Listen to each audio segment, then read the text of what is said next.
All right, let's get into these round 9 team lists. Training's been called off here for me up on the Central Coast. It's just been bucketing down all day and looks like it might do a week, but seems like it's missing everywhere else at the moment, so it should be fine for the weekend, most likely. But anyway, we see a few fresh faces here on the list. Moses Leota, Helam Luki, and Philip Sami returning, it looks like, which is cool. But we moved to the Bunnies up against the Panthers to kick things off, and there was a fair bit of chatter around potentially some changes in the Bunnies, and we really don't see much at all. Jacob Host and Cheekham in the starting edges again. The outside backs, you see Gagai come in for his third game there.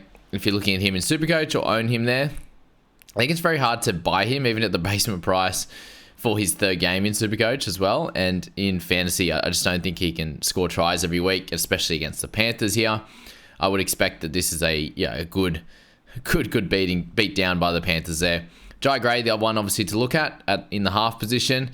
And if the chatter there was that maybe they move Walker to 7, they're probably going to give this one more crack and see how it plays out. But against the Panthers, maybe that's why they haven't. Is because it's to get against the Panthers, but I suppose it's no harm in trying, right? They've still got like Talis Duncan in 18 in the reserves in 18. Like he showed so much promise last year and so much effort around the ruck as well, and they're just not trying these things. It seems weird with the team going as it is. But yeah, Damien Cook and Mumsella there, so make sure you do jump off Cook. I think like he's just not going to get the 80 minutes, unfortunately. So not much to say. Really, on the Rabbitohs side, if you have Cam Murray, hold on to him. He'll make a truck of tackles this week, and truckload of tackles, that's for sure. All right, Panthers side, Edwards. I think you can still take the risk on him as a wing fullback, a fullback in fantasy and Supercoach for sure. He just continues to score great, and this is another big week you'd imagine for most of the Panthers outside backs. If you're holding Taylor May in either format, it's a hard one. He's still at a decent price in fantasy that you could move him on, but again, do you want to trade him out up against Isaiah Tass this week when Tungo was up against Whiten on the other side? Like, it's a nice matchup, but again, Luai just doesn't go to him, and it seems to be cutting out to To'o. So yeah, it's an interesting one at that. I would hold off getting Tungo in fantasy as much as he's dropping down a little bit in price now. You've got Cleary, the captaincy option of the week. I've got him as number 1, Hines number 2. If you do own both, or whoever you're looking to target this week, that's where I'd go. But also Hines comes up against the Dragons at home this week, so that could be a really nice matchup as well, depending on how the Dragons or which Dragons team turns up this week. Sorensen's still out with the leg injury that he re-aggravated last week, so Garner keeps his spot, and you've got Maverick Geyer who maintains his spot on the interchange as well, with Jack Cole in at 18, Paul Alamotti in the 19, after we do see Sunya Taruva come back into this side. So yeah, congrats to Alamotti for a good couple of games. Hopefully he does get an opportunity at some point. He definitely will through Origin as well. So keep an eye out on him. As a potential pickup there. He's done really well in those couple of games. You see Leota comes back, and it's actually Liam Henry that's out this week. I'm not sure if there's an issue because he's not even in the reserves. We'll have to find out on that one. I don't know if they've written anything here on Liam Henry. No, nothing on Liam so far. So he's either going back to New South Wales Cup, or he might be out with a little niggle or something like that. Or just getting a rest. I'm not sure how that one's playing out. But we move to the Eagles and the Raiders game, and I still think that this one is a big one to target, guys. I've got more information on the DCE and Olakau'atu situation. So they've taken the early plea on Olakau'atu. Daly Cherry Evans has pleaded guilty, but he's going to fight the charge, and I think he more around the grounds that he has had a really clean record. Apparently, he hasn't been charged in his 14 years, or in 14 years that he's been playing. So I think they're going to go in with that as his little plea to be like, well, surely there's a good behaviour kind of stipulation there, which a few of his teammates have come out and said as well. So he's going to fight that charge, and we'll see what happens with him if he gets off that one at all. But if he doesn't, it's 3 weeks. If he does, he gets a fine, and he's available to play in this one, which I think is a big determinant. I'll go with that word, as to if Garrick's going to do really well, and if the Eagles are going to kill it as well, because obviously they can get around with Brooks and Tommy Turbo. They have Jake Arthur, who would likely come in and cover the 7 position. I think they'd still do fine, but that means Bullimore and Corey Waddell as your edges there, and then missing out on DCE, Olakau'atu, I still got some gun outside backs, and they'll do a good job, but how much of a good job is it going to be? And do we think the Raiders are going to actually show some improvement and not get smashed in this return game? So, return game of a few players there, and that's the big news of the week here is in the Raiders team list. But I just wanted to touch on that one with the Eagles. Garrick's obviously the best sort of mid-priced centre/wing fullback at the moment, just because he covers both and he's a goal kicker. There's so many good things about him and his game. He has a couple of good game matchups here, but obviously if it's with Daly, I think he's sweet and you just buy him. If it's not, then he may not go as good as we probably hoped. And then he has a couple of tougher ones. I think Storm, Broncos, or Panthers are in there somewhere as well. That's something to note. In that one, the interchange is looking a little bit better week to week. Obviously, Brown and Lodge there with Sipley and Carl Lawton. So it's a good situation they got going on. But how are they able to keep their defense a little bit better than get their defense a little bit better than what it has been in recent weeks?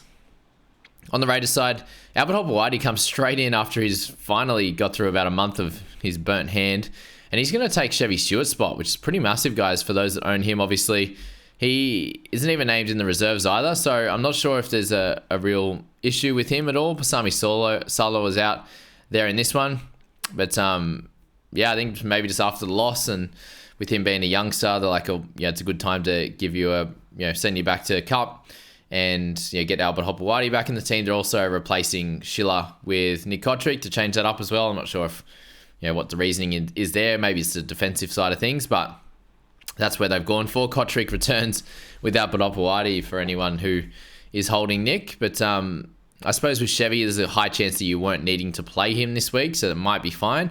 If you need a wing fullback, we've obviously got lots of options to go through here in this video. But Timoko, Seb Chris, if you're looking at selling Chris, I understand.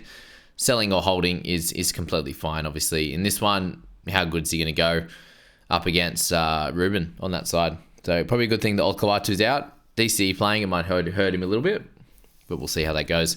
Ethan Strange, I think, is a hold in my opinion. KO Weeks, I think if you're going to buy, it's probably around 11 when you do so. A little bit more expensive, obviously, he'll be. But, a little bit of, obviously, risk to get him now before the buy. May as well just wait and see where you're at and what positions you need for coverage over that next bunch of weeks. Danny Levi, still in the 9 jersey. I'm not expecting big things. You can hold or you can sell. I think it's fine. Obviously, with your Raiders, they have buys next week. And if you only have one or two, whether it's Levi and Strange like myself right now, I think that would be fine. If you end up with only one, that's fine too. Probably no 1-4. I don't think there's really a clear amount of options. Simi Sasangi, everyone ends up moving back to the reserves with Elliot Whitehead returning. So that's a bit of a tough bring in for those that grabbed him. Mariota keeps his spot on the bench, and Emre Gula returns as well in the 17 jersey. So, welcome into those couple of guys, and do expect some good minutes and hopefully a bounce back game out of all their forwards. Morgan Smithies, I think, is probably a hold in my opinion. I think that mid and edge dual plays around 13. It's going to be tough to beat that, and he's not losing any cash at this point. And if he plays 80 minutes, he could go back to a 60 and kind of ruin your week again by just dominating. But he seems to have some low ones in there, and he had some missed tackles on the weekend, which weren't great. For the Broncos, we do see Selwyn Cobbo named, so hopefully he's good to go. Apparently he was touch and go. But at this point, it looks like they're going to give him every chance that they can for him to start, and they've obviously got guys that can come in. Corey Oates is out of the side now in the reserves, and I suppose they could move Arthurs back to centre and Oates back into the starting side. That could be an easy play for him to do. Reece Walsh, a few people have asked me about him, and is he potentially still a buy? Look, I think if you've got the coverage, it can work out. It's only 4 weeks until Origin though, and then does he back up to that? He seems to be having a lot of issues with cramping and everything, and is it worth grabbing him now, or was last week just the final play, given they've got a couple of tougher ones coming up? I'm not sure. I think there's merit in holding or in buying or to holding off from buying for sure. Jensen, I think he's a sell, guys. Just make sure of that. Obviously in Supercoach or Fantasy, a bit more relevant in Supercoach, it seems. Piakura, don't buy, I don't think. You just got a bit of a worry with missed tackles and the like, but I think probably better he's on Butcher's side. A little bit worse that he's on Manu's side, but Crichton, I think, would have killed him a little bit in tackle breaks and missed tackles for sure. Payne Haas, not buying, I don't think. Carrigan, you're holding. Good to see Willison still in that position there, but yeah, not much change. It's just Jock Madden obviously being out there with Ezra Mam returning this week, which is good. For the Roosters side of things, it's hard to pick anyone in this back seven. To be honest with you, I think Tedesco is still a hold off. If you've got him, you're holding on. And then Walker, you could potentially buy as well. He had very, very low games before this one. It does sound like that they've just given him the keys to the team, and that's obviously going to help him. A lot of the kick meters, a lot of the decision making is going to be from his mouth and his head, so that could obviously help. He could be go back to like a 50-point scorer, and that would be a good amount of value. But, is that exactly going to happen? We do see Connor Watson still in the 13 role, but if we look to the reserves, guys, you see Victor Radley in the 22 jersey. So he's every chance of coming back into this side, and likely you would see Connor Watson move back into the 14 role for Siwa Wong. And still, there's big worries here for Terrell May. Like, if you've got the cojones to the balls to play him, or if you can loop him in this scenario and risk obviously him losing a fair bit of cash, there's that for sure. There's obviously the factor that he's coming up against a big pack in Carrigan, in Haas, Ricky P. Kura, Willison, like a lot of big boys in there, right? That he could come out and have to match those guys. And therefore he might get some big minutes. But they also have Collins, and they have Hargraves and Crichton and then Watson and these guys that can play big minutes through the middle. Radley, if he comes back in, it's going to be hard pressed to see him getting more than that 30 odd minutes that we're seeing there. And yeah, he was the worry of my week last week, and I think that a lot of people will sell him for that reason.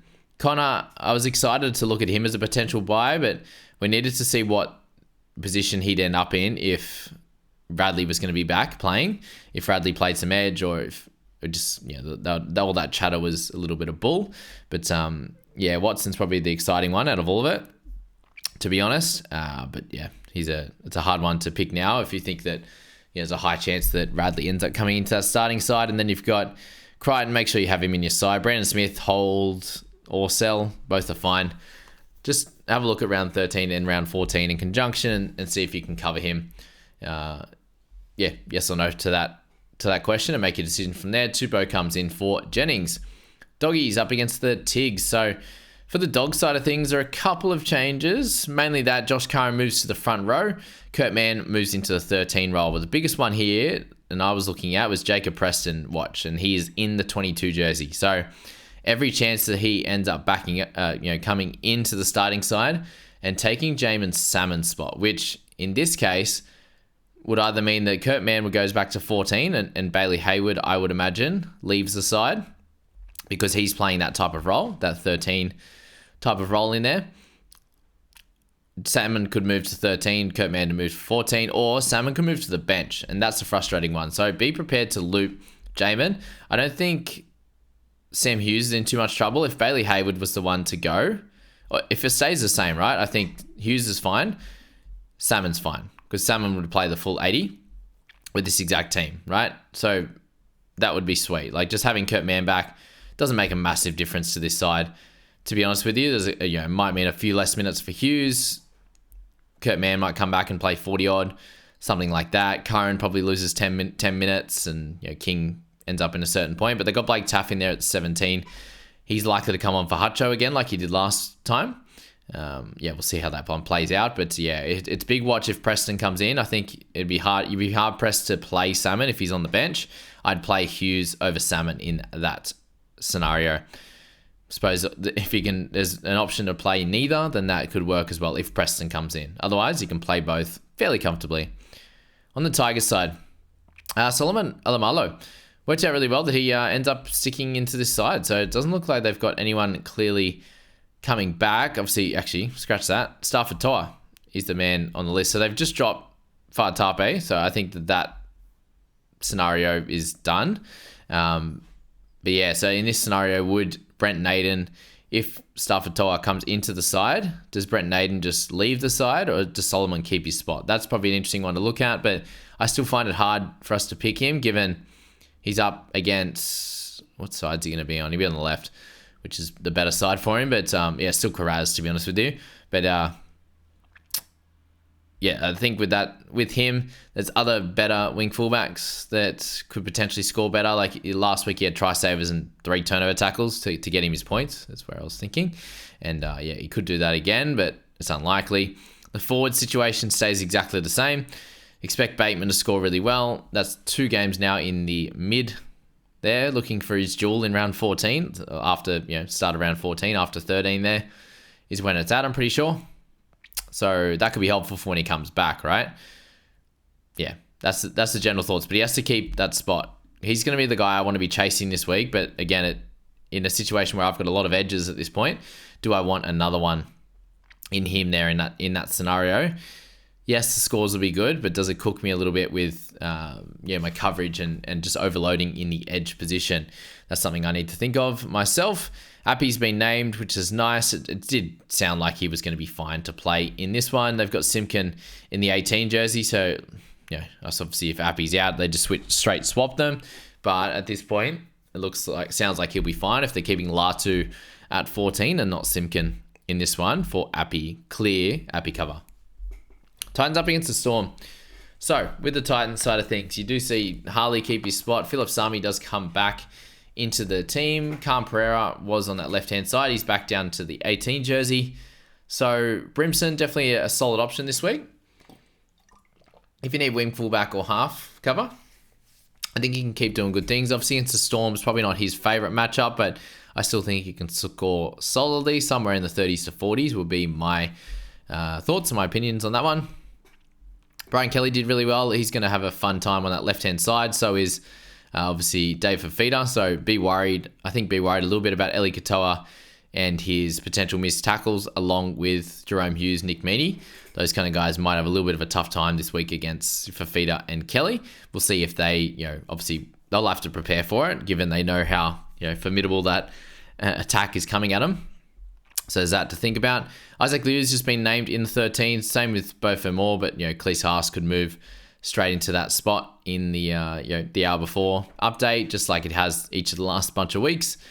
Outside of that, nothing changes for the forward pack there, which is helpful for Jamin Jolliffe with Mo Fotuaika being out. Joe Stimson comes straight into that spot. So it just means even better for Jolliffe. I don't think that Stimson plays anything more than the 35, 36 minutes that Mo played. And yeah, Jolliffe played like he came on, he had that second stint there and he played until about 12 or so minutes to go and then whatever it was, and then didn't come back on. So you'd imagine something similar for him. Somewhere near the 60 minutes will work absolutely perfect. If you want to go for Fafita this week, then I understand that. Just be aware, obviously, of him with Origin. He'll miss a minimum 4 games if he plays Origin. 13, which I think he will. They're in a bit of turmoil, Queensland, with their middles and their edges at the moment. So yeah, he'll miss 13, 16, 17, 19 at a minimum. And then probably less minutes than the others, which we know sometimes that can work, sometimes it doesn't. On the Storm side, nothing changes for them apart from Wishart coming in for Coates and Garlic coming onto the interchange bench. Don't expect that to change too much with Harry. This will be a interesting game. I think the Titans can put up a fight. We'll obviously see if Harry can. If it's a close game, he'll play the full 80. I think most likely, and depends how much tackling he has to do as well. Very much hope that Blory gets the full 80 this week. We'll see how that one plays out. If there's injuries to any of the outside backs or any forwards, then likely that he would play that full 80 at the moment. Until then, yeah, he might be still getting a little rest at certain times. But yeah, Wishart on the wing. He looked pretty good there last week, to be fair. Running with good vigour and doing good things. Jerome Hughes, someone to look at as an option. Blory still a little bit, but I do think there's other guys like Bateman you probably want to take before him. And then Maxi Plath in the mids as well. We'll get to them in a sec. Fa'alongo is getting close to. He's in the 19 jersey along with Howard, so they still can't unleash him. They're just going to go for Tyron instead of Fa'alongo there, which fair enough. Beau Fermor, obviously an interesting one as well, guys. Someone you can look at in your edge if you need it, but again, there's Batemans and the like. You'd probably want to go ahead of him, even though he's cheaper. All right, Cows Dolphins. So for the Cows side, Vitalea comes into cover Chester, which was expected, but not excited by him in his fantasy output or Supercoach output at all. And we do see Hinulihi come back off the bench. So probably at this stage, expecting like Finafuaki to get 50 minutes and maybe Lukey to get 30, or potentially plays a couple through the middle. But they do have McKaylee, Sam McIntyre, and Taumalolo. And strangely enough, Granville's missed his side for the first time in a long time, and Harrison Edwards is in the 20 jersey after making his migration to Townsville there. So there you go. Griffin Neem starts again with Lolo on the bench. That's cool. It's really just, the Finnair one. I think you can hold him for one more week, given he got the 50 odd.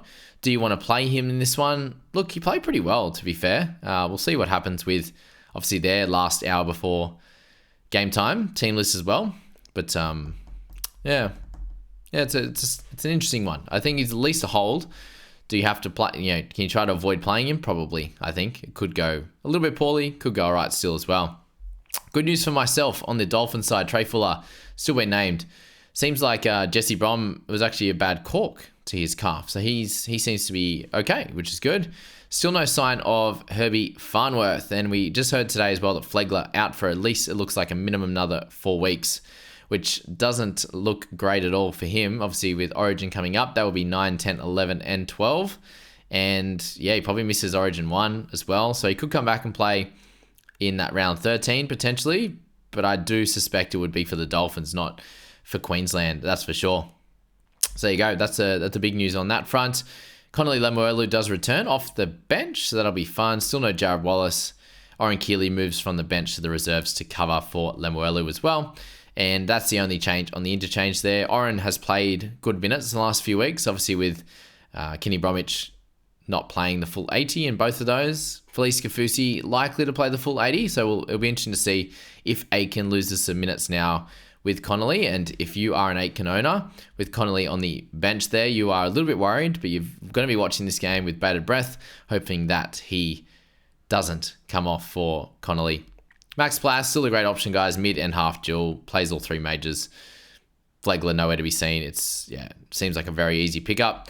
Glad I've got ahead of the curve on that one. Jeremy Marshall-King playing well also, so probably a little bit more of a Supercoach bet right now, and potentially around 13 hit for us in fantasy, obviously with the tough hooking position, or potentially he's a round 15 or 16 buy, given a few of our options, the Lussick's, Brayley's, Grant's, Robson, all these guys have buys in round 16, so he's someone to look at, probably a little bit closer to that.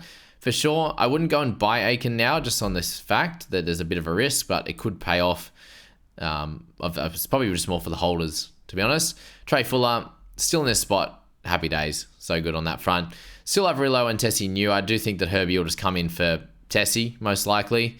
Averillo might move to the left, or Tessie keeps his spot. That'd be my general thoughts at this stage. So there you go. That's the Dolphins right now. Kenny's out for 1 week. We'll see what happens when next week rolls around. That's for sure. But let's move to the Knights and the Waz, the second last game of the week. David Armstrong in the fullback spot. I do imagine it seems like that way if he is to play really well continuously, like decently, I do think that he'll keep that spot, which is pretty massive. And against a Warriors team that's struggled a little bit, like Brimson scored 2 tries against them on the weekend, Armstrong could definitely score well again. I'm really high on Dane Gagai, guys. Obviously with the goal kicking, he's the best center in the game with a cracking draw. Obviously, the fact that he's going to be out in round 16 along with Iro, there's a few things to think about in that center position. But if you have good duels and stuff like that, then it could pay off. But it's obviously a play for the next 3 weeks as well before their bye, and then round 13. And then you can go from there and make those decisions. But Gagai, really good selection. Very expensive price though. So if you want to be a little bit of a pod play and you can see him getting 50s, 60s, 70s on random weeks and then 40s on others, he could be a good one to go for. In the forwards, Jaden Brayley, I expect similar minutes again, close to the 80, depending on if they have any issues. We still don't see Tyson Frizzell. So I think that just helps with Brayley's minutes.